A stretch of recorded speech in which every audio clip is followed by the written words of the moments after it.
Bonjour YouTube, bienvenue sur ma chaîne. On se retrouve aujourd'hui pour une nouvelle vidéo. Aujourd'hui, une fois n'est pas coutume, on se retrouve pour quelque chose de rare. Puisque bien sûr, j'ai décidé de faire donc le gros troll et de vous présenter donc le haut plastique d'une mallette vide. Oui, tout à fait. Donc vous allez voir, donc le haut de la vidéo, vous allez voir juste le plastique d'une mallette vide. C'est magnifique en fait, le plastique d'une mallette vide, c'est vraiment, ça a un charme incroyable. Le plastique c'est biodégradable, c'est écolo en plus, alors, vous vous rendez compte, c'est un plastique bio, voilà, c'est un plastique biodégradable. À moins bien sûr que je sois en train de vous raconter une grosse connerie et qu'il y ait quelque chose à l'intérieur de la mallette. Je sais pas. Là comme ça je saurais pas vous dire. J'ai l'impression que le seul moyen c'est de vérifier. On regarde ou pas?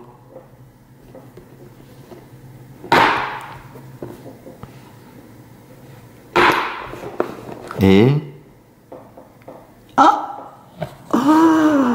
Mince, il y a quelque chose dans la mallette. Ouais, il y a qu'il y a un truc apparemment, attendez, c'est bizarre. Là, ça ressemble à une arme à feu, mais... Oh! J'ai l'honneur de vous présenter aujourd'hui cette magnifique bestiole. Il s'agit d'un revolver Ruger Security 6 en calibre Airsoft, c'est ça? Non, c'est un truc à billes, ça, c'est pas un vrai. Ah, 357 Magnum. 357 Magnum. Voilà, j'ai le plaisir de vous présenter cette magnifique bête. Alors la mallette, on va la regarder un petit peu. Non pas qu'on va s'extasier dessus, mais il y a des petits accessoires que je vais vous présenter. Voilà.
Donc le Ruger Security 6 qui est donc en calibre 357 Magnum, on l'a ici, il existe en plusieurs déclinaisons. Donc très rapidement je vais vous présenter un très bref historique de cette arme, parce que c'est pas vraiment une arme, si vous voulez, une arme historique, hein. On est d'accord? C'est une arme moderne. Donc, ça permet aussi, quelque part, de faire une petite pause sur la chaîne. Je vous ai présenté pas mal de petits trucs, de petites pétoires, en 6,35, en 7,65. Je vous en ai fait une petite série, d'accord? Le but étant quand même d'être assez diversifié, d'accord? Là, on n'est pas en présence non plus d'une arme de PD de la team Cache-œil, hein? On est en présent, oui, vous les connaissez ceux-là, là, bien sûr. Ceux qui achètent des Taurus 970 Tracker, vous savez, tu sais, pour faire genre, ils en ont une grosse, mais pas du tout, ils tirent en 22. Bref, là, on est sur une arme d'homme, on est sur une arme pure, on est sur une arme de passionné, on est sur une arme véritable, et on reste toujours dans le but de la chaîne de vous présenter des bons trucs, de vous présenter des trucs qui soient authentiques. Voilà. Là, on a du pur acier, inoxydable, d'accord? Et on est sur quelque chose de franchement magnifique, de toute beauté. Voilà. Une arme d'homme, oui, tout à fait, exactement. Tout à fait. Donc, historiquement, qu'est-ce qu'on va, au niveau de l'histoire, on va faire très très court, d'accord? Cette arme, elle a été produite de 1972 à 1988, d'accord? Il existe en différentes variantes. Il y a une variante qui s'appelle Speed Service 6 pour la défense personnelle du civil. Il a dit quoi, lui, là? La D, il a dit quoi? Attends, c'est marqué quoi sur la D? Attendez, c'est marqué ça sur le script, hein, je m'excuse. Attendez, c'est marqué Ruger, Speed Service 6, défense personnelle, non, excusez-moi, tir sportif sur cible mouvante étant entré dans votre domicile sans autorisation. Voilà, ça passera peut-être mieux. Voilà. Donc oui, parce qu'on est en France, je fais quand même ma vidéo en français. Faudrait que je la fasse en ricain. Ça aurait peut-être plus de sens de parler de défense du civil en ricain, mais ouais, non, en français. Donc ouais, donc en tir de défense sur cible mouvante étant entré chez vous sans autorisation. Voilà, ça sera mieux. Voilà, donc défense personnelle du civil et la version qui s'appelle Police Service 6 qui lui a été faite pour les services de police. D'accord? Ce que je peux vous dire, c'est qu'il a équipé entre les années 70 et 1980, il a équipé de nombreux services de police, le New York City Police Department, la police de Chicago l'a eu également, les Border Patrols, les Patrols Unity, la police autoroutière, quoi. Voilà, on va le faire court. La police autoroutière aux États-Unis l'a eu. D'accord. L'Australie également en a eu. D'accord. Et je crois que l'Inde en utilise toujours. Ils les ont en calibre 380 British. Voilà. Oui, parce que ce revolver existe en plusieurs déclinaisons. D'accord. Donc vous avez la déclinaison la plus connue et celle que je vous présente là dans les paluches, que j'ai dans les paluches, c'est-à-dire en 357 Magnum. Donc il s'est fait en 38 en 357, mais ce revolver s'est également fait en calibre 9 mm. Oui, tout à fait, avec des clips spéciales au niveau du barillet. Donc en 9 mm, et il s'est fait aussi en 380 British. Voilà. Qu'est-ce que je peux vous dire? Donc au niveau du nombre d'exemplaires fabriqués, je ne saurais pas trop vous dire.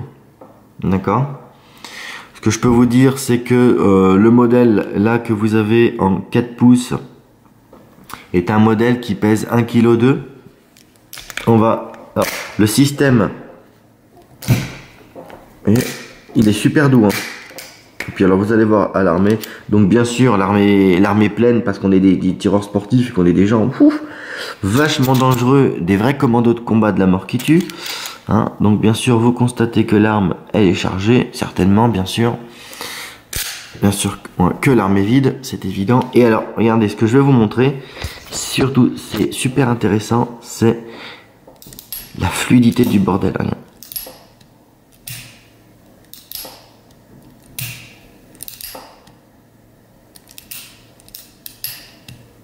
Vous voyez cette fluidité, et on est vraiment sur une arme très très fluide. Voilà. Donc il existe plusieurs versions de ce revolver. Il existe dans les variantes que je vous ai nommées en Speed Service 6 et en Police Service 6, il existe en 2 pouces. Sinon là il existe en 4 pouces et également en 6 pouces. Voilà. Donc on est sur un modèle, ce modèle-là en version acier inoxydable. Voilà. Le modèle que vous avez là n'a pas d'élément de visée réglable. Regardez.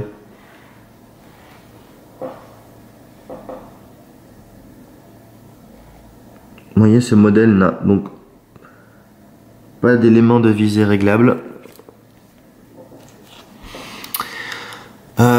Qu'est-ce que je peux vous dire de plus? Un système de déverrouillage super simple, voilà. Et ce modèle avait un intérêt surtout aux États-Unis parce que ce modèle est de très bonne facture, de très bonne fabrication, également de très bonne précision, et surtout il était moins cher que le Colt Python, d'accord.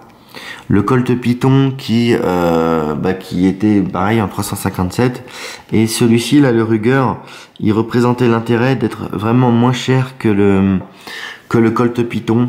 Donc sur le marché américain, c'est aussi pour ça qu'il a rencontré un très grand succès. Là, comme vous le voyez, on a monté des plaquettes de caoutchouc, d'accord, des pêche-mer dessus. Mais regardez dans la mallette, vous vous rappelez, il y avait la mallette que j'avais du début. Qu'est-ce qu'on a dans la mallette? Eh ben, on a les poignées d'origine. Alors les poignées d'origine, et ça donne à peu près ça. Ça donne à peu près grosso modo ça. Et c'est des poignées qui sont très rondes. Donc c'est des poignées qui, pour des paluches comme les miennes, ne sont pas vraiment top, parce que elles sont rondes, elles sont arrondies, et en fait lorsque vous tirez en 357 pleine charge avec ce type de poignée, selon la morphologie de vos mains, eh bien vous allez l'arme elle va monter, elle va vraiment tourner, limite elle va tourner un peu dans la main, et avec ces poignées d'origine on n'a pas une excellente prise en main, alors selon la morphologie de ses mains, vous voyez, voilà, ça représente au moins l'intérêt. C'est ce qui est cool dans cette vidéo, c'est que je peux vous présenter l'arme dans sa mallette avec les poignées d'origine et du coup la pêche-mer qu'on a fait monter du coup sur ce revolver, et on voit bien la prise en main, et pour une main comme la mienne est beaucoup plus agréable, beaucoup plus aisée.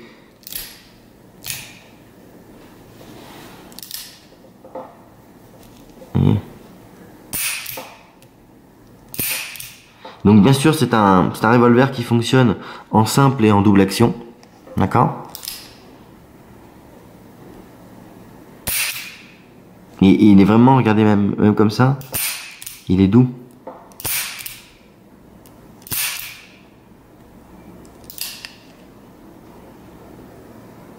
Tac, on appuie à peine et ça part, vraiment. Ça c'est vraiment quelque chose que je vous conseille vraiment pour faire du tir sportif. C'est quelque chose que vraiment je vous conseille, parce que c'est vraiment un truc qui est super sympa quoi, pour faire du tir. C'est vraiment quelque chose que je vous conseille. C'est un investissement, c'est un achat qui, hein, on est sur du barreau. Vous voyez, on est sur du truc de bonhomme quoi. On est sur du mastoc, on est sur du solide. D'ailleurs, ces revolvers ont une réputation assez solide, d'accord.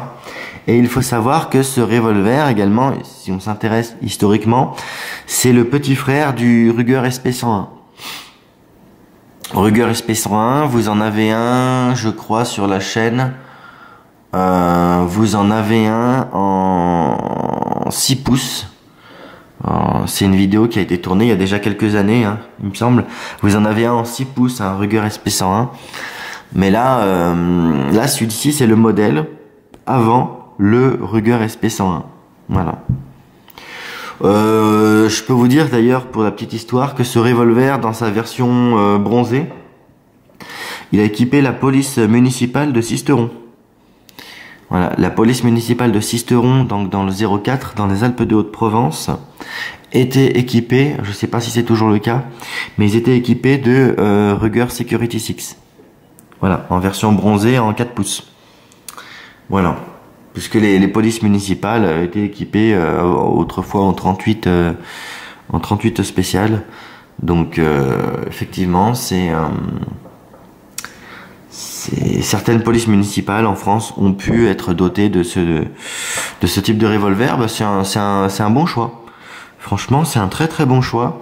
c'est un choix qui est très judicieux parce que ben c'est des armes solides, c'est des armes qui ont une très très bonne durée de vie et puis qui sont d'un ajustement absolument irréprochable.